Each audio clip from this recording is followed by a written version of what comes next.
స్తోత్రం. హల్లెలూయా. మన ప్రభును ప్రియరక్షకుడైన యేసుక్రీస్తు నామములో కూడి వచ్చిన మీ అందరికీ ప్రత్యేకమైన వందనాలు తెలియజేస్తున్నాను. దేవుడు మనందరినీ కూడా ప్రేమించి ఈ యొక్క 2024వ సంవత్సరం ఈ యొక్క 7వ మాసములో ఇటు రీతిగా ఈ యొక్క ఉపవాస పండుగలను మనందరము జరుపుకోవడానికి దేవుడు మనందరికీ కూడా మంచి ఆయుష్కాలాన్ని దేవుడు అనుగ్రహించాడు. అందును బట్టి మనందరము కూడా దేవునికి కృతజ్ఞతాస్తుతులు చెల్లించవలసినటువంటి వారమై ఉన్నాం. ఈరోజు మన వాక్య ధ్యానం కొరకై పరిశుద్ధ గ్రంథములో నుండి ఎస్తేరు గ్రంథం 4వ అధ్యాయము 15వ వచనాన్ని మనం చదువుకుందాం. ఈ ఫ్యాన్ కట్టండి. అప్పుడు ఎస్తేరు మొర్దెకైతో మరలా ఇట్లనెను, నీవు పోయి షూషాను నందు కనబడిన యూదులందరినీ సమాజ మందిరమునకు సమకూర్చి నా నిమిత్తము ఉపవాసముండి 3 దినములు అన్నపానములు చేయకుండుడి. నేనును నా పనికత్తెలను కూడా ఉపవాసముందుము. ప్రవేశించుట న్యాయ వ్యతిరిక్తముగా ఉన్నను నేను రాజునద్దకు ప్రవేశించుదును, నేను నశించెదను. సరిపోతుంది. ఇక్కడ చదవబడినటువంటి వాక్య భాగములో ఎస్తేరు అనేటువంటి ఒక స్త్రీ మనకు కనిపిస్తుంది. ఎస్తేరు అనేటువంటి మాటకు అర్థం ఏంటి అనంటే నక్షత్రం లేదా దాచు అనేటువంటి అర్థాన్ని ఇచ్చేటువంటి పేరు కలుగుంది. ఈమెకున్నటువంటి మరొక పేరేంటి అనంటే హదస్సా అనేటువంటి పేరును కూడా ఈ యొక్క ఎస్తేరు కలుగున్నట్లుగా మనందరికీ కూడా కనిపిస్తూ ఉంటుంది. అయితే ఎస్తేరు యొక్క జీవితాన్ని గురించి మనం అర్థం చేసుకోగలిగితే ఒకసారి మనం చరిత్రలోనికి వెళ్ళాలి. ఆ చరిత్రలో అహస్వరోసు అనేటువంటి ఒక ఆయన ప్రియమైనటువంటి దేవుని బిడ్డలారా పరిపాలిస్తూ ఉన్నటువంటి రోజులవి. ఆయన షూషాను కోటలో తన యొక్క రాజ్య పరిపాలన కొనసాగిస్తున్నటువంటి సమయంలోనట ఒకానొక రోజున తన దగ్గరున్నటువంటి బంగారమును, తన దగ్గరున్నటువంటి వస్తువులను, తన దగ్గరున్నటువంటి రాజ్యాన్నంతటినీ కూడా అనేక మందికి చూపించాలి అనేటువంటి ప్రయత్నంలో భాగముగా అతడు 180 రోజులు ఒక పండగ లాంటి వాతావరణాన్ని ఆ ప్రాంతంలో తీసుకుని వచ్చి తన దగ్గరున్నటువంటి సమస్తాన్ని కూడా అందరికీ కూడా ఏం చేస్తున్నాడంటే చూపిస్తూ ఉన్నాడు. చూద్దాం. ఆ యొక్క మాటను మనం చూసినప్పుడు 1వ అధ్యాయం 4వ వచనాన్ని మనం చదువుదాం. అతడు తన మహిమ గల రాజ్యము యొక్క ఐశ్వర్య ప్రభావములను, తన మహాతిశయ ఘనతలను అనేక దినములు అనగా 180 దినములు కనుపరచెను అనేటువంటి మాట మనకు కనిపిస్తూ ఉంటుంది. ఈ 180 దినాలు కూడా ఈ యొక్క అహస్వరోసు రాజు చేస్తున్నటువంటి పని ఏంటి అనంటే తన రాజ్యము యొక్క ఐశ్వర్య ప్రభావములను, ఆ యొక్క ఘనతంతటిని కూడా ఏం చేస్తున్నాడంటే తన కోటలో ఉన్నటువంటి గనులకేంటి, అల్పులకేంటి, ప్రతి ఒక్కరికి కూడా ఏం చేస్తున్నాడంటే కనుపరుస్తూ ఒక విందు అనేటువంటి దాన్ని ఏర్పాటు చేశాడు. అలాగుననే అక్కడ ఉన్నటువంటి వస్తీ అనేటువంటి యొక్క అహస్వరోసు రాజు యొక్క భార్య కూడా ఏం చేసిందంటే ఒక విందును చేయించి తనకున్నటువంటి పనికత్తులకు కూడా ఏం చేస్తూ ఉందంటే ఆమె చూపించేది ఆమె చూపిస్తూ ఆమె కూడా ఏం చేస్తుందంటే అక్కడ ఒక పండగ లాంటి వాతావరణంలో వారికి కూడా విందు అనేటువంటిది ఏర్పాటు చేసింది. అయితే ఒకానొక రోజున రాజుగారు అనుకున్నాడట, నాకున్నటువంటి వస్తువులను చూపిస్తున్నాను, నాకున్నటువంటి ఐశ్వర్యాన్ని చూపిస్తున్నాను, నాకున్నటువంటి రాజ్యాన్ని చూపిస్తున్నాను, నాకు ఒక అందమైనటువంటి భార్య ఉంది కదా, ఆమెను కూడా చూపిద్దాం అనేటువంటి ఒక ఆశతో రాణిగారికి ఒక ఆజ్ఞను పంపించాడు. ఏమనంటే ఈరోజు నా దగ్గర ఉన్నటువంటి వారందరికీ కూడా అల్పులేంటి గనులేంటి అందరికీ కూడా రాజ్యాన్ని చూపిస్తున్నాను, బంగారాన్ని చూపిస్తున్నాను, అన్ని చూపిస్తున్నాను. అయితే నా భార్యను కూడా చూపించాలనేటువంటి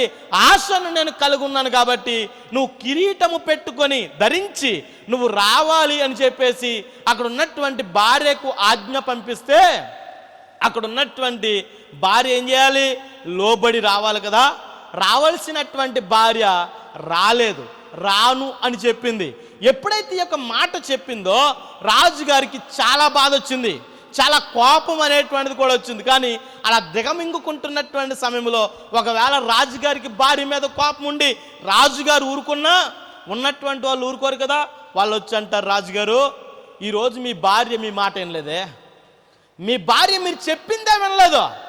రేపొద్దున్న ఇక్కడ ఉన్నటువంటి రాజ్యములో ఉన్నటువంటి ప్రజలందరికీ కూడా ఈ యొక్క విషయం తెలిసి, ఈ రాజ్యంలో ఉన్నటువంటి భార్యలందరికీ కూడా ఈ విషయం తెలిసి వాళ్ళు కూడా తమకున్నటువంటి భర్తల మాట వినడం మానేస్తారేమో అని చెప్పగానే ఇది కూడా నిజమే అని తెలుసుకున్నటువంటి రాజుగారు ఏం చేశాడు తెలుసా? తన భార్యను విడిచిపెట్టేశాడు. ఏం చేశాడు? భార్యను విడిచిపెట్టేశాడు. భార్యను విడిచిపెట్టినటువంటి రాజుగారికి ఇప్పుడు మళ్ళా ఎవరు కావాలి? భార్య కావాలి, రాణి కావాలి. ఆ రాణి కోసం ఏం చేశాడంటే అక్కడ ఉన్నటువంటి ప్రజలందరికీ కూడా ఒక చాటింపు వేయించాడు. ఏంటి ఆ చాటింపులో భాగం ఏంట్రా అంటే కనుక మనందరికీ కూడా తెలుసు, స్వయంవరం అనేటువంటి దాన్ని ఏర్పాటు చేశాడు రాజు. ఏం ఏర్పాటు చేశాడు? ఈ స్వయంవరానికి అనేకమైనటువంటి ప్రాంతాల నుండి పెళ్లి కానటువంటి ఆడపిల్లలందరూ కూడా ఏం చేస్తున్నారంటే వస్తూ ఉన్నారు. ఆ వస్తూ ఉన్నటువంటి సమయంలో మనందరికీ కూడా తెలిసినటువంటి స్త్రీ ఎవరన్నారు చెప్పాను? ఎస్తేరు. ఎస్తేరుకు తల్లిదండ్రులు అనబడినటువంటి వారు లేరు. మొర్దెకై దగ్గర ఆమె పెరుగుతూ ఉంది. ఆమె పెరుగుతూ ఉన్నటువంటి సమయంలో మొర్దెకైకి కూడా ఈ విషయం తెలిసింది. ఏమన్నా తెలుసా? రాజుగారికి ఎవరు కావాలి?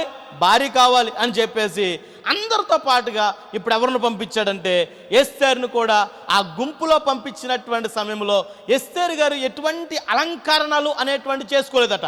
అయినప్పటికీ కూడా రాజుగారు ఆమెను చూడగానే ఆయనకి ఏం కలిగిందంటే దయ కలిగింది. దయ కలిగినటువంటి రాజుగారు ఏం చేశాడో తెలుసా? ఈ యొక్క ఎస్తేరును వివాహం చేసుకున్నాడో. ఎప్పుడైతే వివాహం చేసుకున్నాడో రాజుగారికి భార్య అయినటువంటి యొక్క ఎస్తేరు ఇప్పుడు అక్కడ ఉన్నటువంటి రాజ్యానికి ఏమైందంటే మహారాణి అయింది. దేవుని స్తోత్రం చేద్దాం, హల్లెలూయా. ఎప్పుడైతే మహారాణి అయ్యిందో మనోళ్ళు కూడా చూడండి ఒకసారి, ఎప్పుడైనా సరే ఒక స్టేజ్ మారేటప్పటికి మన ప్రవర్తన ఏమైపోతూ ఉంటుంది? మారిపోతూ ఉంటుంది. అంత మాత్రమే కాదు, మన ప్రవర్తన మారిపోతూ ఉంటుంది, మన జీవితం మారిపోతూ ఉంటుంది, మన చూపు మారిపోతూ ఉంటుంది, మన మాటలు మారిపోతూ ఉంటాయి. అలాగే అనేకమైనటువంటి మన జీవితంలో మారిపోతూ ఉంటాయి. అలాగే ఎస్తేరు కూడా ఎందుకు ఏర్పాటు చేయబడింది, ఎందుకు రాజుగారికి భార్య అయిందంటే మొర్దెకై గారు ఆ స్వయంవరానికి పంపిస్తూ చెప్పినటువంటి మాట ఏంటంటే, అయ్యా అమ్మా మనందరము కూడా యూదులమైనటువంటి మనమంటే వీళ్ళకి ఇష్టమనేటువంటిది కానటువంటి పని. మనకున్నటువంటి యూదా ప్రజలందరికీ కూడా ఎంతో అన్యాయం జరుగుతూ ఉంది. వారందరూ కూడా హింసింపబడతా ఉన్నారు, వారందరూ కూడా బాధింపబడతా ఉన్నారు, వారందరూ కూడా చెరలో ఉన్నారు. ఆ చెరలో నుండి మన ప్రజలందరూ కూడా మన జాతంతా రక్షింపబడాలి అని అంటే కనుక నువ్వు అక్కడ ఉన్నావు కదా. అక్కడ ఉన్నటువంటి సమయంలో రాజుగారితో నువ్వు మాట్లాడి మన ప్రజలందరినీ కూడా నువ్వేం చేయాలి? రక్షించాలమ్మా. అందుకోసమే నిన్ను రాజుగారికి ఏం చేస్తున్నాను? భార్యగా చేస్తున్నానని చెప్పి ఎస్తేరు గారిని భార్యగా పంపిస్తే అక్కడికి వెళ్ళిన తర్వాత ఈ విషయాన్ని మర్చిపోయిందంట. ఎవరో? ఎస్తేరు. ఎప్పుడైతే మర్చిపోయిందో మొర్దెకైకి చాలా బాధ వచ్చేసింది. ఏంటి? చిన్నప్పటి నుండి కూడా తల్లిదండ్రులు లేనప్పటి నుండి కూడా ఏం చేశాను నేను? ఈ యొక్క ఎస్తేరుని పెంచి ఇప్పుడు రాజుగారికి భార్యని చేస్తే ఆ కోటలోనికి వెళ్ళిన తర్వాత ఆ సింహాసనం మీద ఆమె కూర్చున్న తర్వాత మా యొక్క ప్రజల బాధలను మర్చిపోయింది అని చెప్పేసి బాధ వచ్చి ఇప్పుడు మొర్దెకై గారు ఒక ఉత్తరాన్ని రాశాడు. ఎవరికి? ఎస్తేరుకి. ఏమని రాశాడో చూద్దాం రెండోసారి. పరిశుద్ధ గ్రంథంలో ఎస్తేరు గ్రంథము 4వ అధ్యాయంలో ఆ యొక్క మాటలు మనం చూద్దాం. చూడండి ఒకసారి. 4వ అధ్యాయంలో ఒక మాట కనిపిస్తూ ఉంటుంది. 12వ వచనాన్ని మనం చదువుదాం. వారు ఎస్తేరు యొక్క మాటలు మొర్దెకైకి తెలపగా మొర్దెకై ఎస్తేరుతో ఇట్లు ప్రత్యుత్తరం ఇచ్చి, రాజు నగరులలో ఉన్నంత మాత్రము చేత యూదులందరికంటే నువ్వు తప్పించుకొందువని నీవు మనస్సులో తలంచుకొనవద్దు. నీవు ఈ సమయమందు ఏమీ మాట్లాడక మౌనంగా ఉన్న ఎడల యూదులకు సహాయము విడుదలయు మరి యొక్క దిక్కు నుండి వచ్చును, కానీ నీవును నీ తండ్రి ఇంటి వారును నశించుదురు అనేటువంటి మాటను పలుకుతున్నాడు. ఇక్కడ ఉన్నటువంటి మొర్దెకై ఎస్తేరుతో అన్నాడు, ఒక ఉత్తరం రాశాడు ముందే, దీనికంటే ముందు ఒక ఉత్తరం రాశాడు. అమ్మా, నిన్ను అక్కడ పెట్టింది రాజభోగాలు అనుభవిస్తావని కాదు, నిన్ను అక్కడ పెట్టింది మమ్మల్ని మర్చిపోతావని కాదు, ఈ యొక్క యూదా జాతిని నువ్వు రక్షిస్తావని, యూదా ప్రజలందరికీ కూడా నువ్వు విడుదలనిస్తావని, దేవుడు నిన్ను రాజుగారికి భారీగా చేస్తే ఒకవేళ అక్కడికి వెళ్ళిన తర్వాత నువ్వు మర్చిపోతున్నావేమో. ఒకవేళ మర్చిపోయావంటే గనక నువ్వు చరిత్రహీనురాలుగా మిగిలిపోతావు అనేటువంటి విషయాన్ని అక్కడ ఉన్నటువంటి ఎస్తేరుతో చెప్పినటువంటి సమయంలో ఎస్తేరు అంది, అయ్యా నేను మర్చిపోయాను అనుకున్నావేమో, నేను మర్చిపోలా. నేను రాజుగారి భార్య అయినంత మాత్రాన రాజుగారు అనుమతి లేకుండా రాజుగారి యొక్క కోటలో ప్రవేశించడానికి కానీ, ఆయన కూర్చున్నటువంటి సింహాసనము దగ్గరికి వెళ్ళడానికి కానీ నాకు కూడా ఏం లేదు, హక్కు అనేటువంటిది లేదు. ఎందుకో తెలుసా, రాజుగారు అంట ఒక వ్యక్తిని చూడగానే తన దగ్గర దండం ఉంటుందంట, ఆ దండాన్ని ఇలా ఎత్తాలి. అలా ఎత్తినప్పుడు మాత్రమే ఆమె రాజుగారి దగ్గరికి రావడానికి, రాజుగారు ఆమెతో మాట్లాడడానికి, లేకపోతే ఆమె రాజుగారితో మాట్లాడడానికి అవకాశం అనేటువంటిది ఉంటుంది. కానీ ఒకవేళ ఎత్తలేదంటే గనక, అనుమతి లేకుండా వస్తే గనక అక్కడ ఉన్నటువంటి వ్యక్తికి ఏం చేస్తూ ఉంటారంటే ఉరిశిక్ష అనేటువంటిది అమలు చేస్తూ ఉంటారు. అయితే ప్రియమైనటువంటి దేవుని బిడ్డలారా, వెంటనే అక్కడ ఉన్నటువంటి మొర్దెకై అంటున్నాడు, ఒకవేళ ఈ సమయంలో నువ్వు మౌనంగా ఉన్నావేమో, మౌనంగా ఉంటే గనక యూదా ప్రజలకు సహాయము అనేటువంటిది వేరొక దిక్కు నుండి వస్తుంది, విడుదల అనేటువంటిది వేరొక దిక్కు నుండి వస్తుంది. కానీ ఆ సమయంలో నీవు కూడా తప్పించుకోలేవు అని చెప్పగానే ఎస్తేరు చెప్పినటువంటి ఒక మాటను మనం ఇందాక చదువుకున్నాం. ఏంటి ఆ మాట అంటే గనక ఈ 4వ అధ్యాయము 15వ వచనాన్ని మనం చదువుదాం. అప్పుడు ఎస్తేరు మొర్దెకైతో మరలా ఇట్లా, నువ్వు పోయి సూసానునందు కనబడిన యూదులందరినీ సమాజ మందిరములకు సమకూర్చి నా నిమిత్తము ఉపవాసం ఉండి 3 దినములు అన్నపానములు చెయ్యకుండుడి. చూడండి ఒకసారి, నేను రాజుగారి దగ్గరికి వెళ్ళడం చట్ట వ్యతిరేకమైన తెలిసిన, అది వ్యతిరేకయుక్తం అని తెలిసినప్పటికీ కూడా నేను రాజుగారి దగ్గరికి వెళ్తాను. అయితే మీరు చేయవలసినటువంటి పని ఏంటో తెలుసా, నా నిమిత్తము సమాజ మందిరములోనికి వెళ్ళి 3 దినాలు ఉపవాసం ఉండాలి అని చెప్పింది. ఏం చెప్పింది? 3 దినాలు ఏం చేయాలి మీరు? ఉపవాసము అనేటువంటిది చేయాలి. ఇప్పుడు చూడండి, ఎస్తేరు తనకున్నటువంటి పనికర్తలతో ఉపవాసం ఉంది. మొర్దెకై గారు కూడా ఏం చేశాడు తెలుసా, తన దగ్గర ఉన్నటువంటి ప్రజలందరినీ కూడా సమాజ మందిరంలోనికి చేర్చి ఆయన కూడా ఏం చేశాడంటే ఉపవాసము అనేటువంటిది చాటించాడు. వీళ్ళందరూ కూడా చేసినటువంటి ఉపవాసము మూలముగా జరిగినటువంటి గొప్ప అద్భుతం ఏంటో తెలుసా, రాజుగారు ఆజ్ఞ లేకుండా ఎస్తేరు గారు ఇప్పుడు ఎక్కడ ప్రవేశించిందో తెలుసా, ఆ రాజమందిరంలోనికి ప్రవేశించిందట.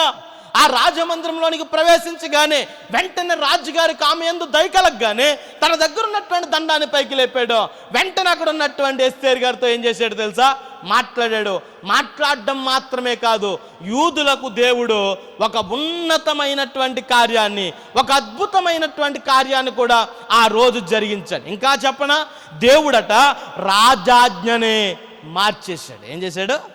రాజాజ్ఞనే మార్చేశాడు. కారణం ఏంటంటే గనక వారు ఉపవాసం ఉండి ప్రార్థన చేయడం వల్ల ఒక ఉన్నతమైనటువంటి కార్యం జరిగింది. ఈరోజు మీ జీవితాల్లో కూడా దేవుడు ఒక అద్భుతాన్ని జరిగించాలి అని అంటే గనక మనము కూడా ఏముండాలంటే ఉపవాసం అనేటువంటిది ఉండాలి. ఎందుకు ఉపవాసం అనేటువంటిది ఉండాలి అని మీరు అడిగితే గనక దేవుడు ఒక విషయాన్ని చెప్పుకుంటూ వస్తాడు. చూడండి ఒకసారి, మార్కు సువార్త 9వ అధ్యాయము 29వ వచనములో ఒక మాట కనిపిస్తుంది. చూడండి ఒకసారి, అందుకాయన అంటాడు. చూడండి ఒకసారి, ప్రార్థన వలననే అన్న కాడ 2 అంకె ఉంది కదా, 2 అంకెనా ఉంది? చూడండి ఒకసారి, పుట్లట్లో ఆ విషయాన్ని మీరు చూడగలిగితే అక్కడ కనిపిస్తుంది. చూడండి ఒకసారి, ఉపవాసము వలననే కానీ మరి దేని వలనైనను ఈ విధమైనది వదిలిపోవుట అసాధ్యము అంటాడు. చూడండి ఒకసారి, ఏంటంట? ఉపవాసము వలననే కానీ, అంటే ఉపవాస ప్రార్థన వలననే కానీ మరి దేని వలనైనాను ఈ విధమైనది వదిలిపోవుట అసాధ్యము.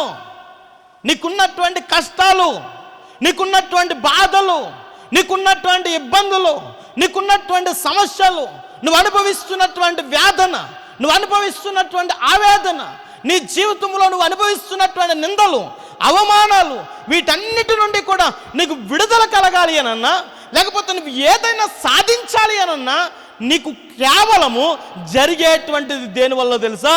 ఉపవాస ప్రార్థన వలననే. అందుకని అంటారు చూడండి, ఉపవాస ప్రార్థన వలననే కానీ మరి దేని వలనైనను ఈ విధమైనది వదిలిపోవుట అసాధ్యము. ఈరోజు నీ జీవితంలో కార్యము జరగాలంటే నువ్వు ఉపవాసం ఉండాలి. మనం అనుకుంటూ ఉంటాం, ఉపవాసం ఉన్నాము కదండి, మేము ఉపవాసం ఉంటున్నామండి అని చాలామంది ఏం చేస్తారు తెలుసా? ఒక రకంగా చెప్పుకుంటూ తిరుగుతారు. చెప్పాలి, ఒక రకంగా చాలామంది ఉపవాసం ఉండి ఏం చేస్తూ ఉంటారు తెలుసా?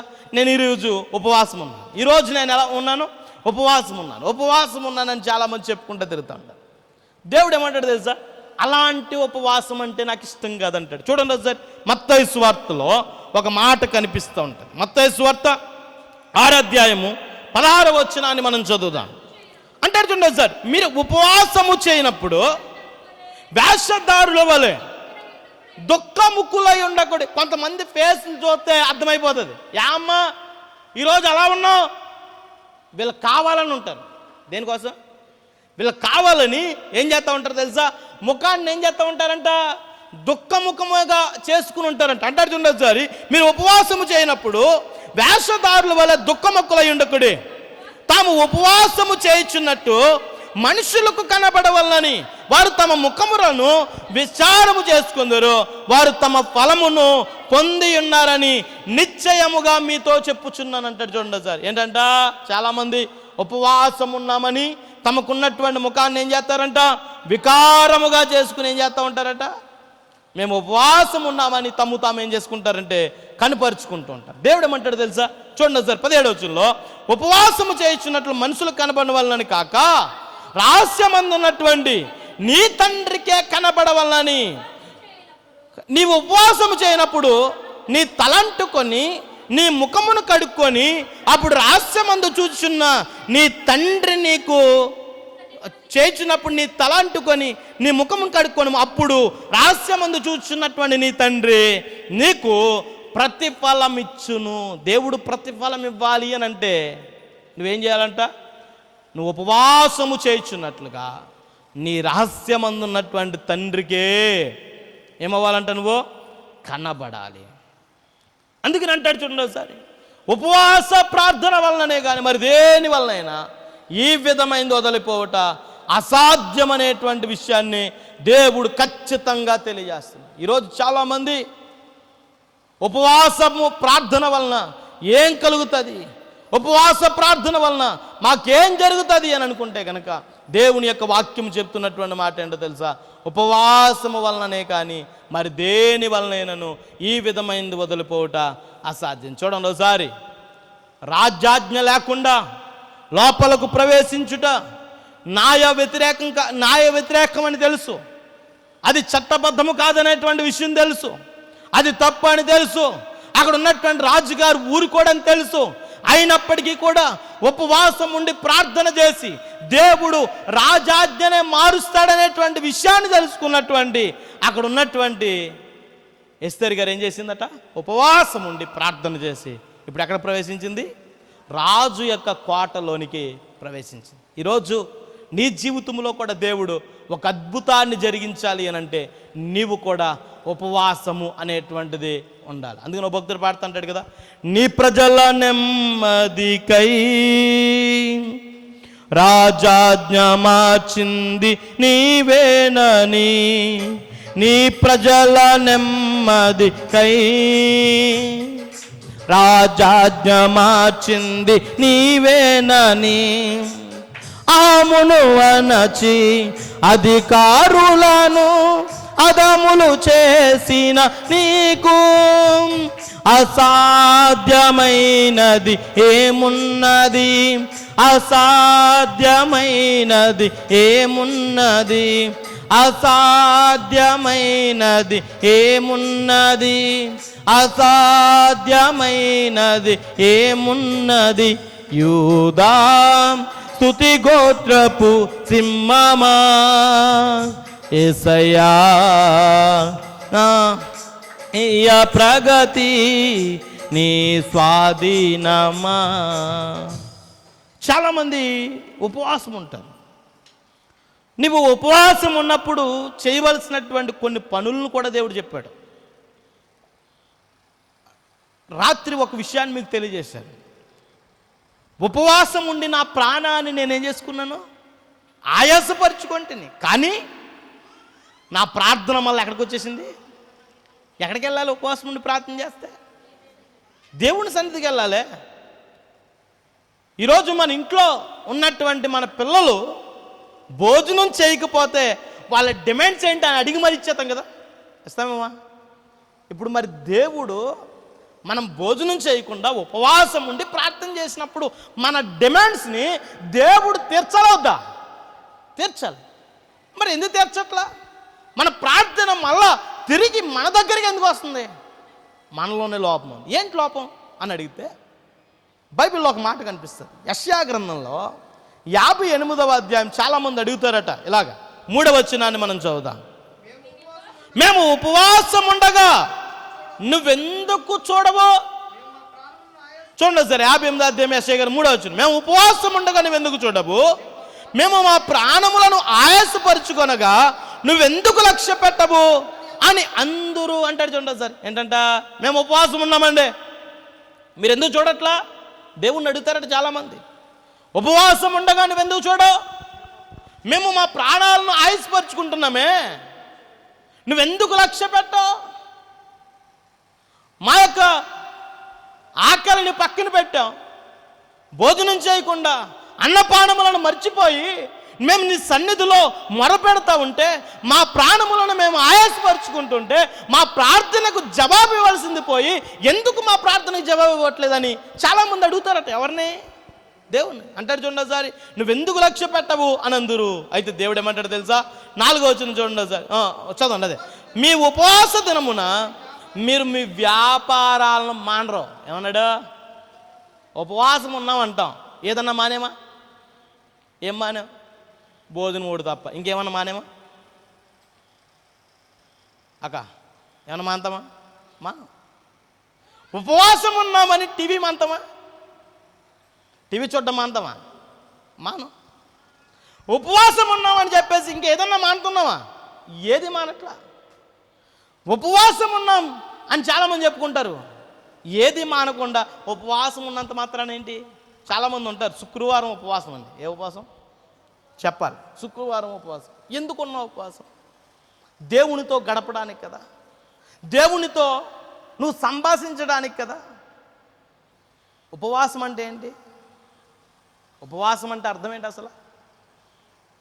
చెప్పాలి. ఉపవాసం అంటే ఏంటి? ఉప అనగా దేవునికి దగ్గరగా, వాసము అనగా వాసము అంటే నివాసము చేయడం, అంటే దేవునికి దగ్గరగా నివసించడాన్నే ఏమన్నారు? ఉపవాసం అన్నారు. నువ్వు ఉపవాసము అంటే అన్నం మానేసి నీళ్ళు తాగడం మానేసి ఇదే అనుకుంటాను. దేవుడు ఏమంటాడో తెలుసా? నువ్వు దేవునికి దగ్గరగా నివసించడమే ఉపవాసం. చాలామంది అంటారు ఉపవాసం ఉంటారంట. అక్కడ అంటారు చూడండి ఒకసారి, మీ ఉపవాస దినమున మీరు మీ వ్యాపారములను చేయుదురు, మీ పనివారి చేత కఠినమైనటువంటి పని చేయించుదురు. ఏంటంట? ఉపవాసం ఉంటూ మీరేం చేస్తారట? గొడవలో ఉపవాసం ఉంటాం, మనం వివాదాలు పెట్టుకుంటాం, ఉపవాసం ఉంటాం, అన్యాయంగా ఏం చేస్తూ ఉంటాం? గుద్దులాడుతాం. ఎందుకు కోపం ఇస్తారు తెలుసు కదా. ఉపవాసం ఉంటాం, ఏం చేస్తూ ఉంటారట? అడంటాడు చూడండి సార్, ఉపవాసం ఉంటారు, వివాదాలు అలాగే ఉంటాయి. ఉపవాసాలు ఉంటారు, అన్యాయంగా ఏం చేస్తూ ఉంటారంట? గుద్దులాడుతూ ఉంటారట. ఇంకా అంటాడు చూడండి సార్, మీ కంఠధ్వని పరమున వినబడినట్లుగా మీరు ఉపవాసం ఉంటారు. ఇప్పుడు అర్థమైందా? మీరు ఉపవాసం ఉన్నారు కానీ ఎందుకు మీ ప్రార్థన ఆలకించట్లేదు తెలుసు. ఇక్కడ అంటాడు చూడండి సార్, మీ కంఠధ్వని పరమున అనగా పరలోకములో వినబడినట్లుగా మీరేం చేయట్లేదు, మీరు ఉపవాసం ఉండట్లేదు. అట్టి ఉపవాసం నాకేమైనా అనుకూలమా అంటాడు. చూడండి సార్. అందుకనే మీరు రాత్రి దేవుని యొక్క సన్నిధానానికి వచ్చినటువంటి సమయంలో మీరు వెళ్ళేటప్పుడు ఒక మాట చెప్పాను. మనందరం కూడా ప్రార్థన జీవితంలో ముందుకు కొనసాగుతున్నాం. ఇప్పుడు ప్రార్థనలో ఉంటున్నాం కనుక సాతానుడు తన పని తాను ఏం చేస్తూ ఉంటాడు, జరిగిస్తూ ఉంటాడు. ఇంట్లో ఎవరొకరిలో దూరతాడు ఖచ్చితంగా, లేకపోతే పక్కింట్లో దూరతాడు. దూరం ఏం చేస్తాడు తెలుసా, నీ ఆధ్యాత్మికమైనటువంటి జీవితాన్ని, నీ ప్రార్థనా జీవితాన్ని పాడు చేయడానికి వాడు ఏం చేస్తాడు తెలుసా, శతవిధాల ప్రయత్నం చేస్తూ ఉంటాడా. కానీ నువ్వేమవ్వకూడదు, చెప్పాలి, నువ్వు లొంగకూడదు. ఒకవేళ మనలో వివాదం రేపుతున్నాడంటే అర్థం చేసుకోవాలి. నిజమే కదా, నేను ఉపవాసం ఉన్నాను కదా, నేను ప్రార్థన చేసుకుంటున్నాను కదా, 7 రోజులు ఒక తీర్మానం నేను చేసుకుని వచ్చాను కదా దేవుని సన్నిధానానికి. మీరు చేసుకున్నారు లేదు కానీ నేను చేసుకున్నాను. మనందరం ఒక తీర్మానం చేసుకుని ఎక్కడున్నాం ఇప్పుడు, దేవుని యొక్క సన్నిధానంలో ఉన్నాం కదా. ఇలాంటివి ఎన్నో వస్తూ ఉంటాయి. అయినా కానీ మనము వాటికి ఏమవ్వకూడదు, లొంగకూడదు. నీ కంఠస్వరం ఎవరికి వినపడాలంటే ఇప్పుడు అంటాడు చూడండి ఒకసారి, మీ కంఠధ్వని పరమున వినబడినట్లుగా మీరు ఉపవాసం ఉండట్లేదు. అందుకే అటువంటి ఉపవాసం అంటే నాకు అనుకూలం కాదు, అది వ్యతిరేకమైనటువంటిది అని అంటూ ఉంటాడు. చూడండి ప్రియమైనటువంటి దేవుని బిడ్డ, ఉపవాసములో ఉన్నటువంటి ఒక గొప్ప ప్రాముఖ్యత ఏంట్రా అంటే కనుక, ఎస్తేరు ఉపవాసం ఉండి రాజు కోటలోనికి ప్రవేశించినటువంటి సమయంలో రాజాజ్ఞని దేవుడు ఏం చేశాడట, మార్చేశాడు. ఈరోజు నీ జీవితంలో దేవుడు కార్యాలు జరిగించలేడా? రాజాజ్ఞను దేవుడు మార్చినటువంటి దేవుడు నీ పరిస్థితులను మార్చలేడా? నీకున్నటువంటి కష్టాలు తొలగించలేడా? నీకున్నటువంటి అప్పుల నుండి విడిపించలేడా? నీ సమస్యల నుండి విడిపించలేడా? అంటే కనుక ఆయన విడిపించగలిగినటువంటి సమర్థుడు. అయితే నువ్వేం చేయాలో తెలుసా, ఆయనకి ఇష్టమైనటువంటి ఉపవాసం చేయి.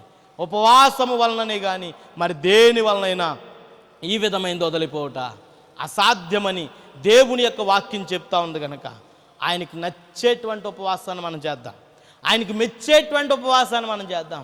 ఎప్పుడైతే అటువంటి ఉపవాసం చేస్తామో మన ప్రార్థనకు తప్పకుండా ఏమవుతుంది, జవాబు అనేటువంటిది వస్తుంది. కాబట్టి ఈ 7 దినాల ఉపవాస పండుగలలో మీ జీవితంలో దేవుడు ఒక ఉన్నతమైనటువంటి కార్యాన్ని జరిగించాలి అని అంటే కనుక మీరు దేవునికి ఇష్టమైనటువంటి ఉపవాసాన్ని మీరు చేయడం ప్రారంభించండి. ఎప్పుడైతే అటువంటి ఉపవాసం చేస్తారో దేవుడు తప్పకుండా మీ జీవితాల్లో కార్యాలు జరిగిస్తాడు. అటువంటి కృపాభాగ్యాన్ని దేవుడు మనందరికీ కూడా అనుగ్రహించునుగాక. ఆమేన్. ప్రార్థన చేద్దాం. మహాపరిశుద్ధుడవు ఘనమైన తండ్రి, నీ నామమునకు లెక్కలేని స్తుతులు స్తోత్రాలు. ఏ మంచి లేనటువంటి మమ్ములను ప్రభువా నువ్వు ప్రేమించి ఇంతవరకు నేనా తండ్రి నీ సజీవమైనటువంటి రెక్కల చాటులో భద్రపరిచి నేనా తండ్రి ఆనాడు ఎస్తేరు ఉపవాసం ఉన్నప్పుడు, మొదటగా తనకున్నటువంటి ప్రజలతో సమాజ మందిరంలోనికి వెళ్ళి ఉపవాసం ఉన్నప్పుడు నువ్వు కార్యము జరిగించినట్లుగా మేము చూస్తున్నాం ప్రభువా. ఈరోజు మా జీవితాల్లో కార్యము జరిగించేటువంటి దేవుడవు నీవని నీ సన్నిధిలో మొరపెడతా ఉన్నాను నాయనా. విన్నటువంటి వాక్యాన్ని ఎవరూ కూడా వ్యర్థంగా విడిచిపెట్టుకుంటా వాక్య ప్రకారంగా జీవించే భాగ్యాన్ని దయచేయమని యేసు నామములో అడుగుచున్నాము తండ్రి. ఆమేన్. అందరికీ